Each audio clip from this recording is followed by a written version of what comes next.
Well, good evening, Cedar Falls. Welcome to our committee of the whole. For this evening, I will call the meeting to order. And our first item tonight is going to be a discussion or a presentation on Main Street reconstruction and specifically 6th Street. So Director Schrocke, if you'd like to introduce our guest speaker tonight. Thank you, Mayor, Council. As most of you recall, on I believe it was November 15th meeting, we had our design consultant bring forward a design alternative for the intersection of 6th Street as part of the Main Street reconstruction project. What came out of that discussion was Council wanted to see an updated concept with a roundabout and potential impacts to parking stalls. So I will turn it over to Aaron Moniza with Foth Engineering. Hey, Mr. Moniza.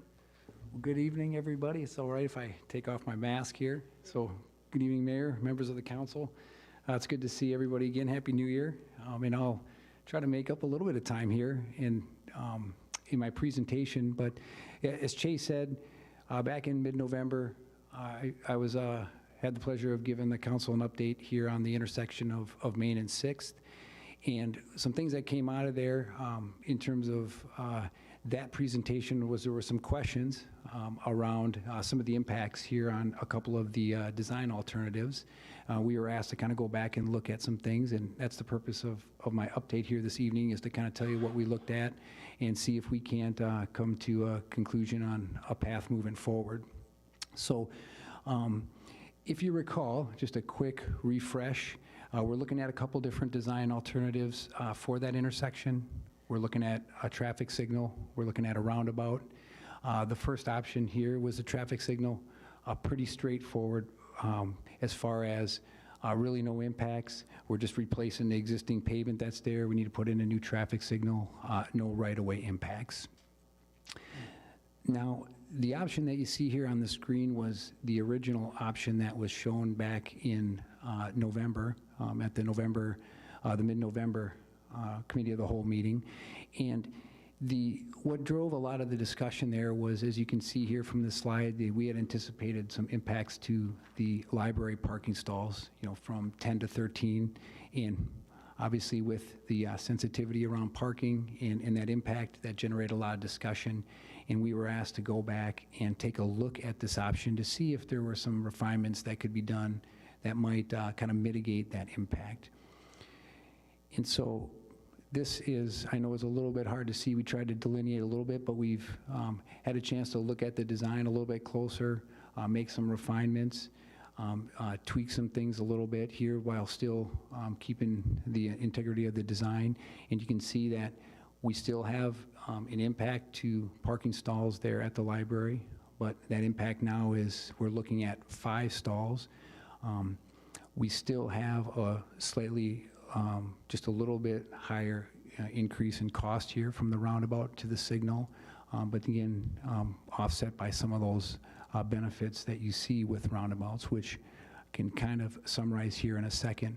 Now, one thing I did want to point out here to the council here with the roundabout that we are looking at this location is, now the center of the roundabout itself is fully traversable, so that will be a hard surface. We need that here to kind of handle the traffic.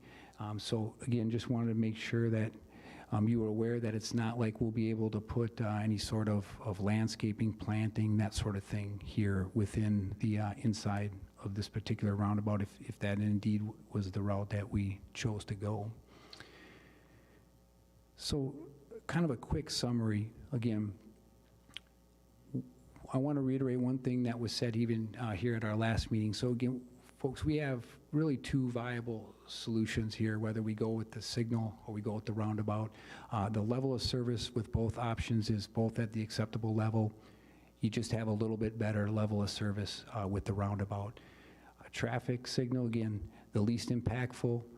Pretty much the intersection will operate and look the same as it does today.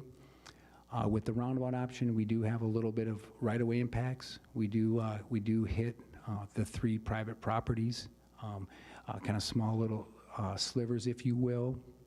We do have the impacts to the parking stalls, but then you also have the benefits that you get with the roundabout in terms of kind of the user cost benefits from, the improved safety, traffic operations, reduction in maintenance.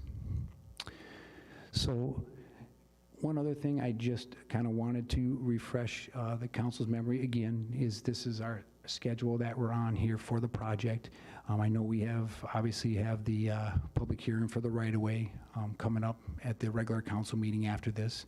We'd really like to hopefully get some direction one way or the other so that we can continue to move forward with design, to make sure that we can let the project here by the end of the year and kind of keep the project on schedule. So with that, I'd like to open things up here for questions. I know I went through things a little bit expeditiously, so I'm happy to answer any questions that anyone here has. Just for council's sake, with that motion, we will be looking for one or the other tonight of whether Yep. council's desire is to move with roundabout or with a signalized at that point. I have a quick question. Could you elaborate on needing to make it fully transversable to handle the traffic? Yep, certainly. So the roundabout itself is a little bit smaller, so smaller than the other 3 intersections on the corridor. And so to handle the type of vehicles that will move through the intersection, we got to make that we got to make that fully traversable so some of the larger trucks can kind of move through the intersection. Are you thinking of like semis and other? Not so much semis, even though they could. It's more for some of your, what we call like the single unit trucks, the bus, some of the delivery trucks. Okay. Is the types of vehicles that are primarily using that intersection more so than semis, although the intersection could handle a semi if it absolutely had to. And would that still be a bump over the top that would cause like a jarring if a bus goes over the top of it?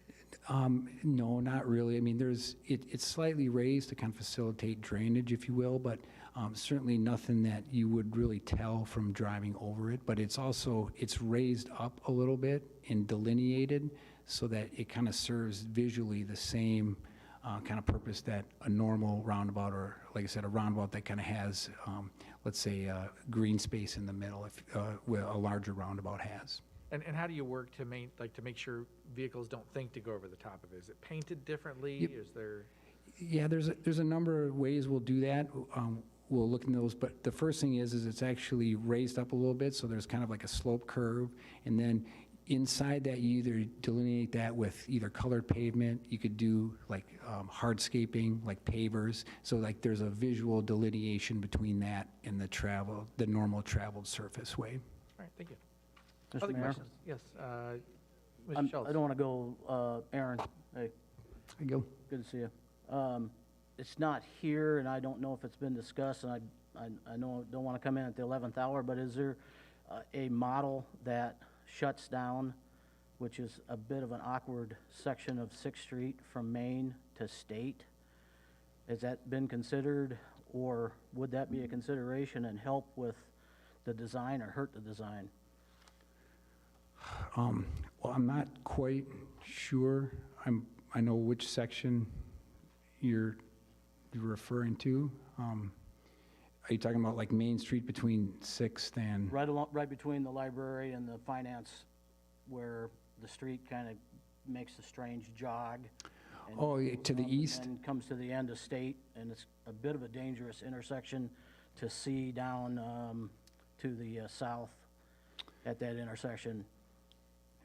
Well, as far as if one of the options kind of helps with that, is that? Or could this be a third consideration? I guess I'm sorry, I'm not quite.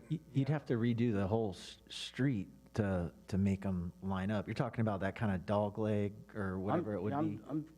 I'm asking, has it been a consideration to just take that section of 6th Street out of play and turn it into more parking spots for the library and more parking spots for the finance center? Okay. And maybe we have less property acquisition along with the plan as well. Okay, I understand what you're saying. I apologize. Yeah, I mean, I guess as far as traffic-wise, that leg has the least amount of traffic that you see at that intersection.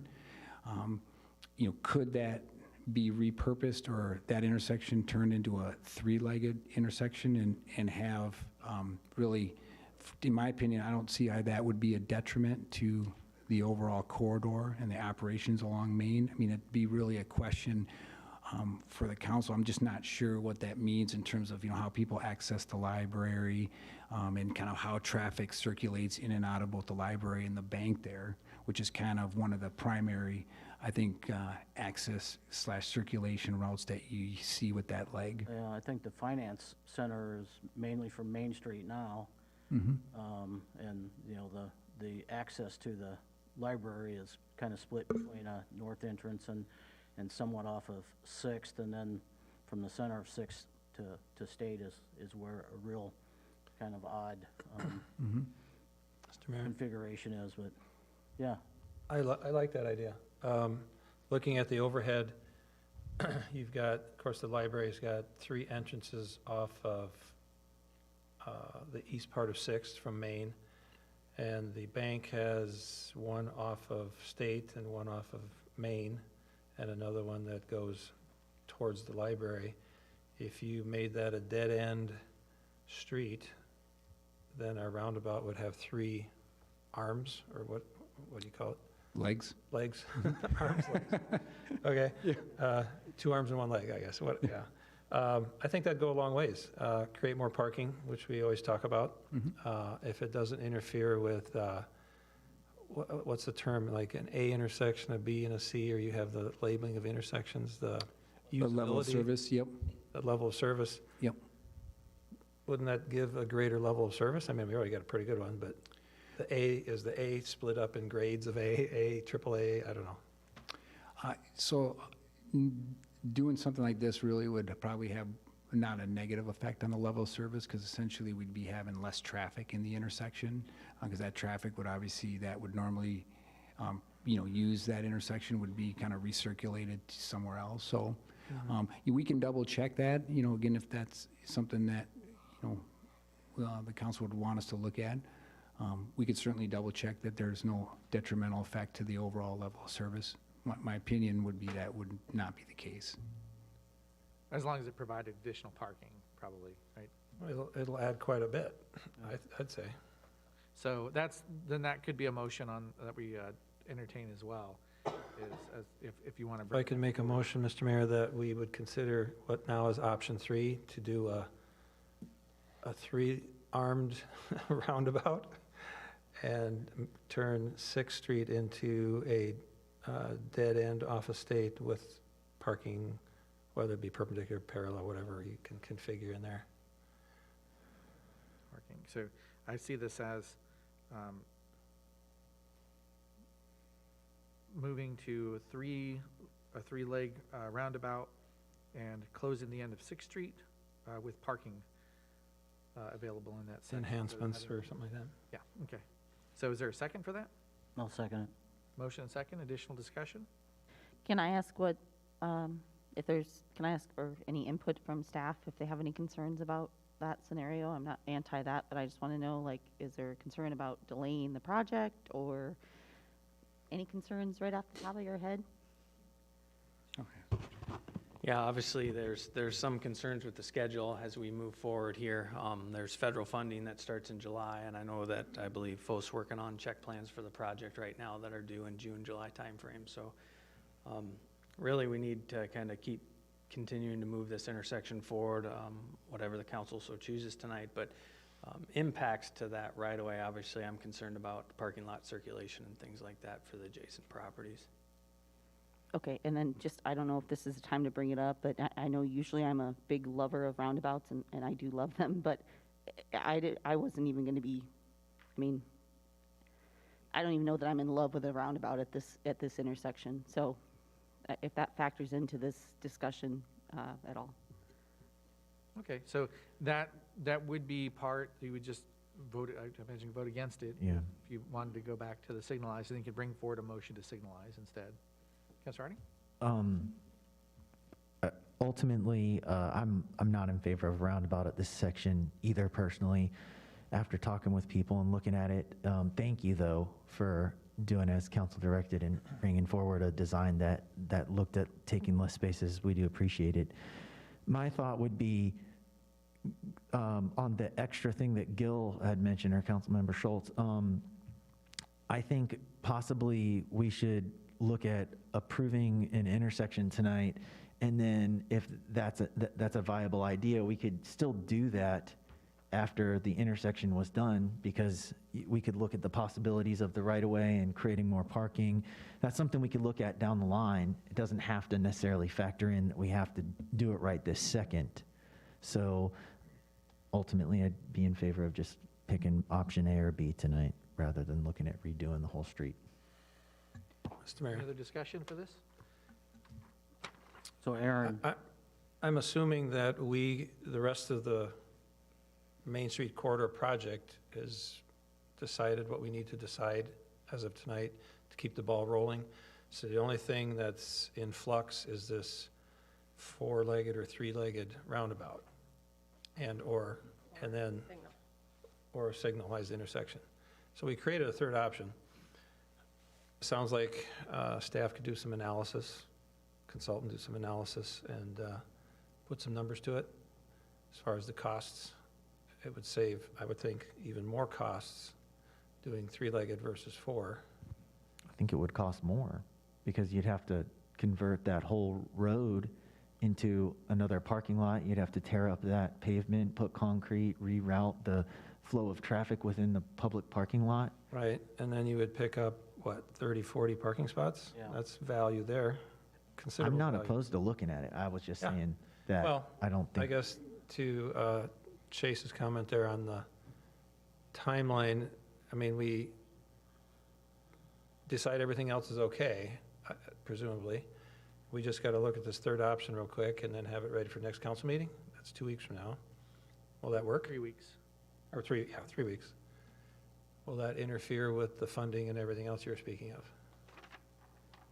Well, I think it all depends on what the consultant can put together in the next few weeks, but ultimately, with a federally funded project, it's reviewed to the DOT. So they they set the timeline of the schedule for when the submittal documents are due. So as long as we meet those dates, we can remain And do on we know schedule. What are those dates? June or July are the check plans. Okay. And how long does it take to create those plans? 6 weeks, 2 months? Every minute, starting after this meeting. Well, I guess there's just one other thing, Councilmember Cruz, that kind of goes hand in hand with this, is there's also kind of the right-of-way part of this and that process. Again, I envision the right-of-way negotiations at this intersection being fairly straightforward if we went with an option that had impacts, but that's just the other time-consuming part of this. We really want to try to nail down whether we have right-of-way impacts or not, so that the right-of-way folks can kind of engage that part of the process. Okay, and then one little quick one I want to throw in there. I had heard in the past of some sort of intro to downtown Cedar Falls monument or decorative sort of thing. Are we going to potentially put that then further north between 6th and 5th, or are we going to do any kind of arch over the top of the street? I know, what were we going to do there for welcome? I know council has made comments on that, and it also depends on the intersection type that's selected, but I think in our mind, we'd like to probably look at between 6th and 7th, and whether that's a median accommodation with some type of landscaping in the median for an entrance feature, Okay. but that will all be done during the final design Okay. process. Okay. Yes, Ridver. If we went with the traffic signal on 6th Street, where there's no roundabout choice, that would not delay any of your timelines. It doesn't impact your federal funding, because that federal funding's only if you put a roundabout in. Is that correct? And would that give you opportunity then to look to see any input from the library or the bank as to any recommendation they might have for that section of 6th Street? Would it give us the opportunity to look at whether we wanted to make the change to 6th, but it would not delay the project because we're not buying any right-of-way? Correct. I would say a majority of your statements are accurate. That would give us time to talk with the library and the bank there. But in regards to the federal funding, we'll still, regardless of what's selected, if it's not a roundabout, we'll still have to go back and talk to the Iowa DOT in regards to the traffic safety improvement grant. But is that for the other intersections? No. No. Okay. Are we eligible for grant money even if we don't put a roundabout in?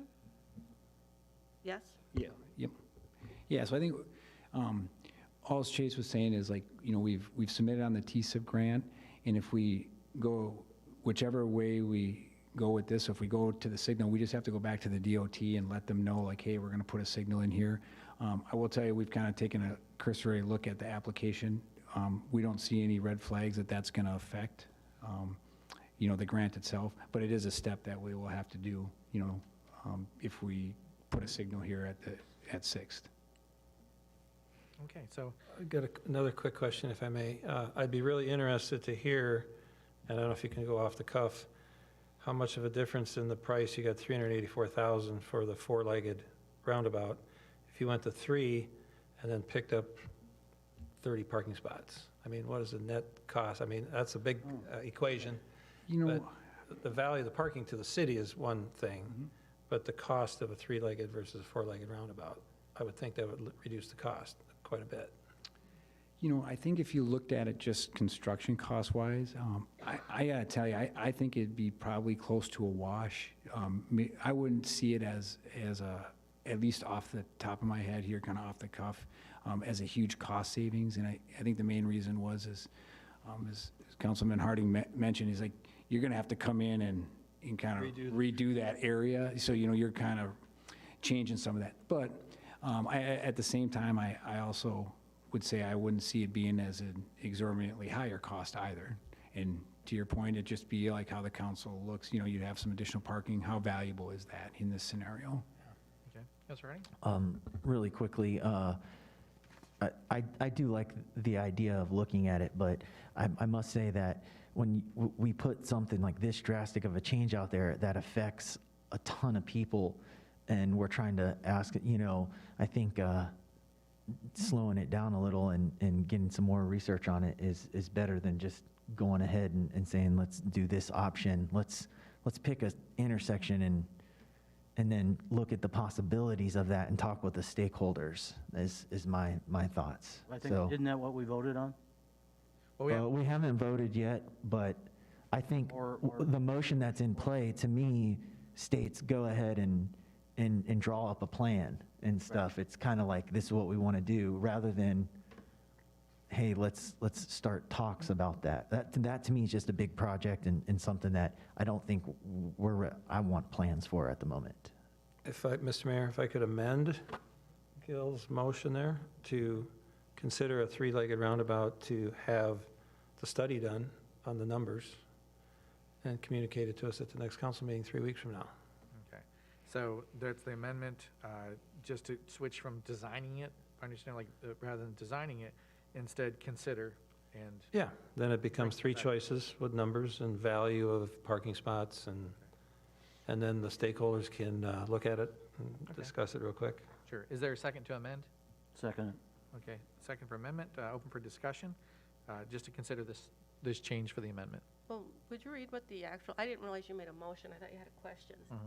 So the motion on the floor was to, as it would be amended, it would be to consider a 3-legged roundabout at the intersection, dead ending at the end of 6th Street at State Street. And then the amendment was to consider this and then have it presented at the next council meeting or a committee of the whole as a study, Mr. Mayor, just to get the data. Yes, Councilor Sires. we haven't decided whether we're going to have a roundabout or traffic light yet, have we? No. No. We've not, that's what This is creating a main third motion is option, for. and the numbers that go with that third option, pros and cons. Yeah, so that's where we're at for this motion. Do we need more discussion about the amendment?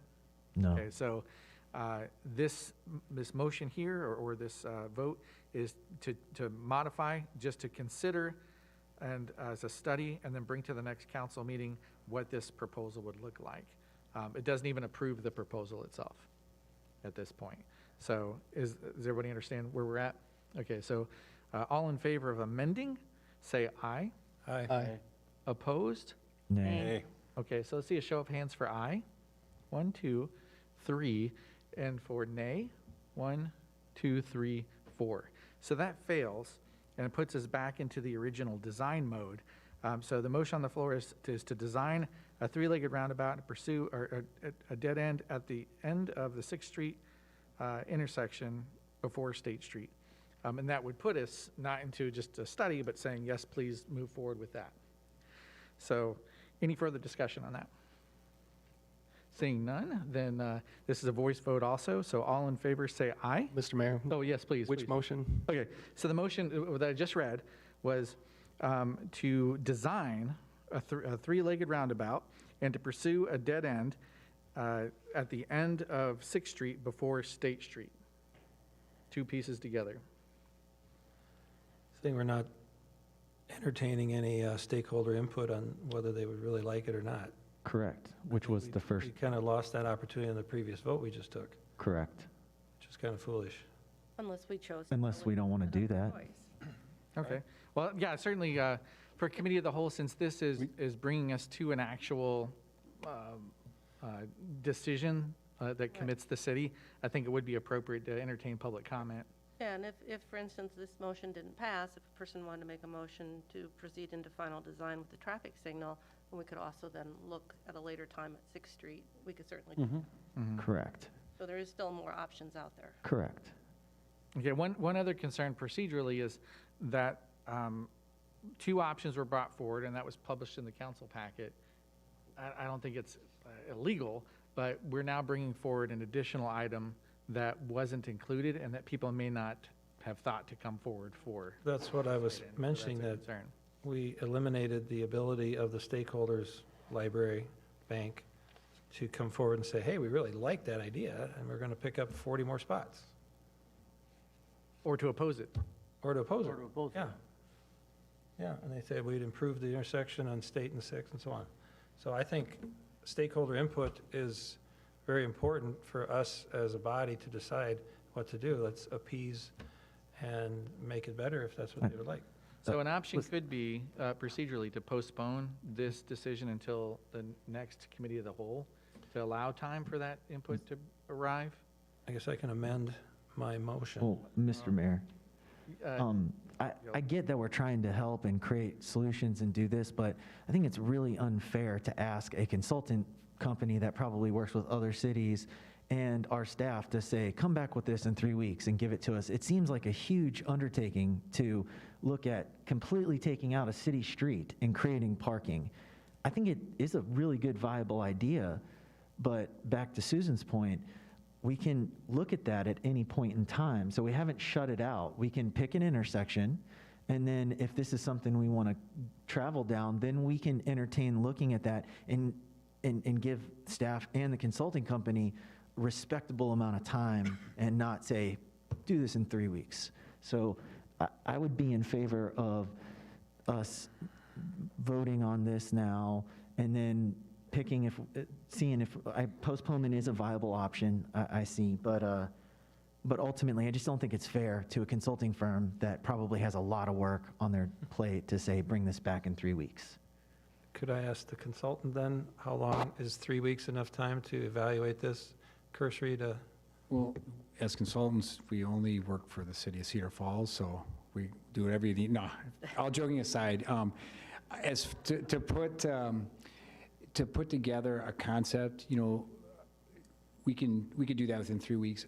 I guess the only thing that, since you asked, I would just share the thing that I think is just a little bit of unknown is kind of that stakeholder part.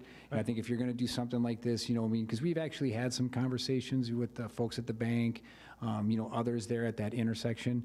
So I do feel like that's the one wild card. You know, we'd want to give some time to be able to talk with those folks. Sure. We can try. Can we do that within 3 weeks? Certainly. Okay, You know, could there run into some troubles? There is that possibility, but we can certainly try. certainly.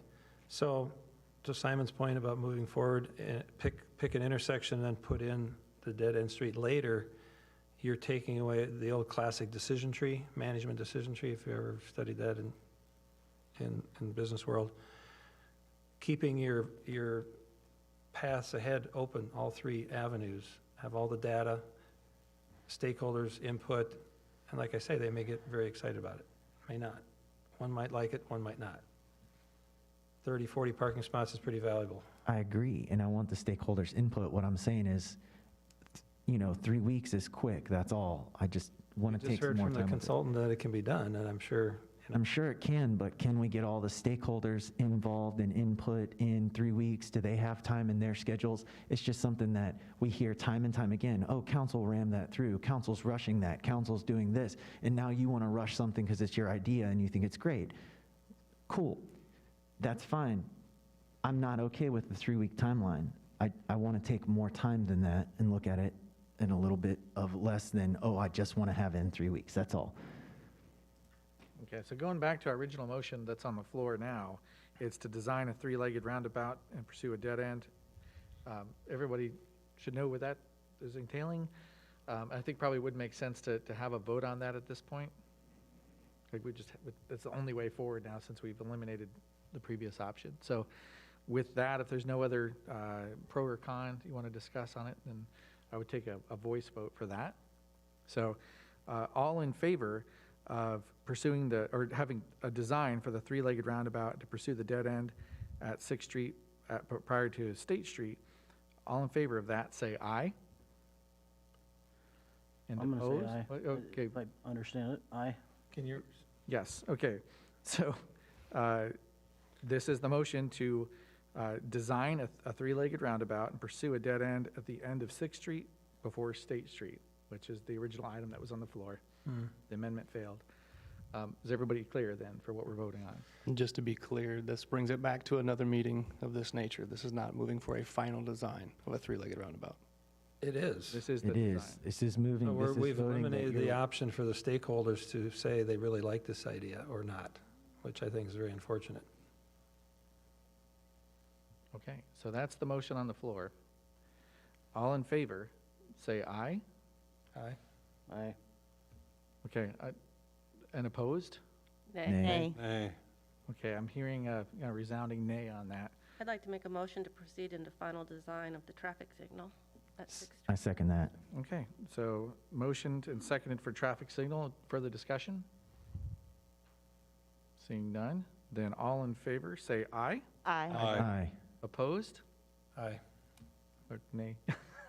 So, right? Nay. Okay, so that does pass as a signalized intersection and brings us out of that topics. I think that's everything you were looking for from us tonight then? Yep, thank you very much. Order, Mr. Mayor. Yes, please. Sorry, I just wanted to throw in that we could possibly put in a referral at the end of the council meeting for staff to talk with stakeholders in that area and maybe about the option of closing looking at off. that. Yeah, Okay, so Yeah. I would be okay with that. okay. Thank you. Thank you. Thank you very much. Okay, and that takes us to our next item tonight, which is the annual report of the library. And with that, we have Director of the Library, Kelly Stern. So Kelly, thanks for joining us tonight. Thank you for the opportunity to share our annual report. I'm proud to share this with you. It's been a really tough couple of years for everybody. And I have to say that the library staff and volunteers have really risen to the challenge and accomplished amazing things. And so here's some highlights from FY21. First of all, sorry. People are usually interested in how many items the library has. We have 121,000 plus physical items in our collection. So this includes books and games and DVDs and all of those physical things. 13,000 downloadable items and a total of 142,000 combining both of those. It's not a collection that grows terribly from year to year. We've kind of reached the ideal size of our collection based on our population and usage statistics. We had a consultant several years ago who shared with us some formulas that you can use to calculate those kinds of things. So we're pretty much at an ideal size. But that means that as we acquire newer things, we get rid of the older things that are outdated or in poor condition and things like that. Circulation numbers are down from last year in many areas.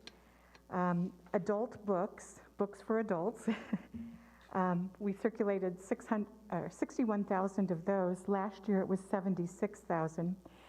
But for comparison, FY20 contained 8.5 months that were pre-pandemic and 3.5 months that were during the pandemic. FY21 has been 12 months of pandemic sort of business, and it's been a little different. We think we've done a really good job of adapting and providing ways of improving access for people during this time when they may be reluctant to go out in public, and I'll talk a little bit about that as well. Young adult books, 10,000 of those circulated and 103 of children's books. Children's books and programs tend to be the bread and butter of public libraries, so to speak. Children don't come alone, so families are a large part of our business. If you want to look at the charts, then books still account for most of our circulation. We do have e-readers, we have downloadables these days, but people's number one preference still is books for now. So overall, our circulation is down 29% from what it was last year when we had only 3.5 months of a pandemic. But as you'll see later in the report, our number of library visits, the number of people who walk through the door, is actually down 66%. So what that tells us is that people are coming less often, but when they do, they're checking out more at once to last them longer so that they have to come out fewer times. Also, the e-circulation for FY21, 40,000 ebooks circulated. Videos were down quite a bit, probably because of the ubiquitous nature of streaming video these days.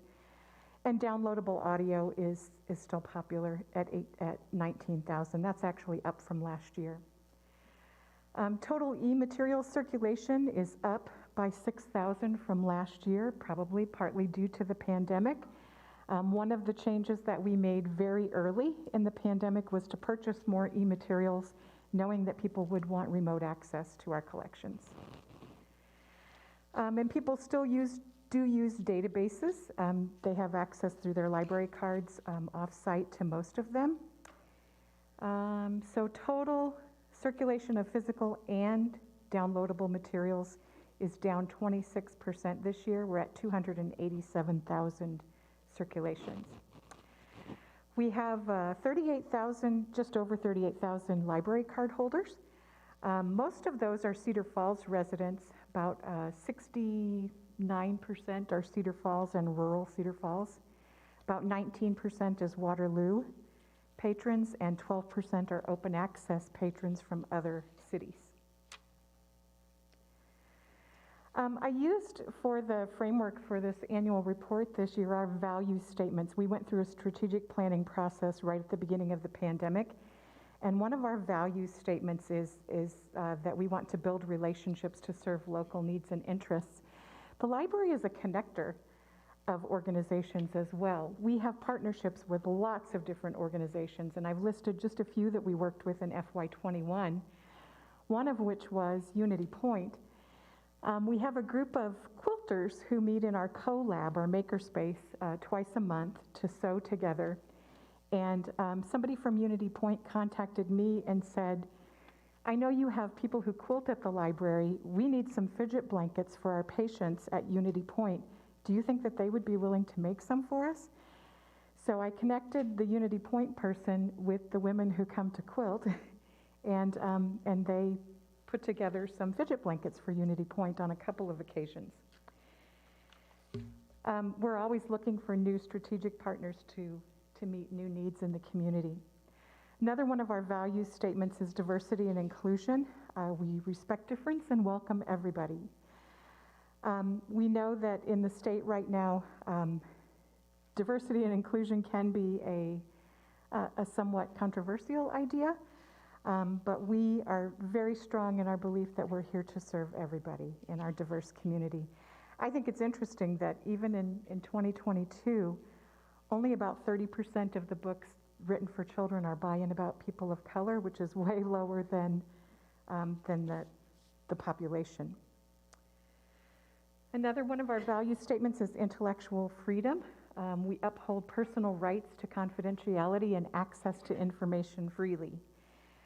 In recent months, there have been many school and public libraries that have been the target of censorship efforts. We have not been the target at Cedar Falls to this point, but we want the citizens to know that we're committed to preserving your right to choose what you want to read. We're also committed to discovery, education, and learning. Couple of examples there of ways that you can explore. We have a new story walk at Big Woods Lake. Thank you to the Public Works Department for working with us on that, and the Cedar Falls Community Foundation, where some of the funding came from.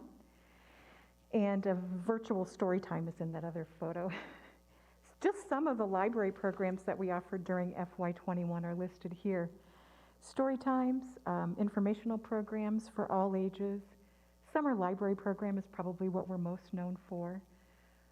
We have a seed library at the library and a staff member who provides gardening and seed saving programs. And we now have raised garden beds in front of the library, paid for with Cedar Falls Community Foundation funds. And that provides hands-on opportunities for the gardening classes, where before, since we're downtown, there wasn't green space, and now that can be hands-on. One of our youth librarians received a STEM grant to get a worm farm, and families can sign up to feed the worms for a week, and as the worms create enough compost to use, that goes back into the garden beds. So we have this little circle going on at the library. Our summer library program, as I mentioned, is something we're very well known for. Numbers are down slightly or up slightly from last year. 845 children participated, 86 teens, and 567 adults, which is the most we've ever had in the adult population participate in summer reading. We think that part of it might be pandemic going stir crazy or something, but also there was a nostalgic element to the adult summer reading program, so that adults were reading for things they did as children too, reading for pizza and ice cream and stuff like that. Library programs, we offered 475. Over 15,000 people attended them. We had 52,000 visits to the library, and as I mentioned, that's down, but people check out more. We also answer reference questions. People can call in and have a reference librarian help them. Lots of public computer use and Wi-Fi sessions. We couldn't operate without the support of lots of different organizations and people. From the city of Cedar Falls, if you're not familiar with how libraries are funded, the city provides our operational costs, staff, electricity, that sort of thing. The Friends of the Library run a used bookstore in the library, and they do other kinds of fundraising. The money that they raise supports our regular programs, so supplies for story times, guest speakers that we bring in, authors and whatnot. And then we have some funds in the Community Foundation that pay for the larger programs and for our library improvement projects and those sorts of things. We also get memorial donations from families in honor of loved ones that are used for materials, and we seek grants as well. This year, in FY21, we received an ARPA grant from the State Library to purchase a book bike, which is a three-wheeled bike that has a bookshelf on it that opens up when you stop the bike. And so we're going to take it to parks and other outreach events and be able to check out collections remotely at those events. So we'll take a laptop with us and we'll be able to do the whole checkout process, issue library cards and so forth. Also coming up for the library is we've never really been formally branded. We're using a logo that a staff member designed. So we're going to go through that process this year. The youth department is getting new browsing bins. That process is going to start next month. Browsing bins allow for face-out rifling through the books instead of having to pull them from the shelf. And there are a number of studies that show that when children can see the covers of books, they will select more, they'll check out more, and it's easier for them to find what they want. We're also going to be looking for new partnerships, and we're always looking for ways to enhance accessibility. So for example, the Story Walk that's at Big Woods Lake. We've had somebody ask, so what are you doing for children who are blind at the Story Walk? And our youth librarian is working with the Iowa Department for the Blind and with publishers and other organizations to try to find a solution for providing access to those with sight impairments. And I'm really proud to say that we're going to be offering Dolly Parton's Imagination Library in Black Hawk County. The Cedar Falls Community Foundation has set up a fund for this project. Dolly Parton's Imagination Library is a book gifting program. Dolly's organization provides all of the infrastructure and actually mails books to the homes of children every month from the time they're born until they turn age 5.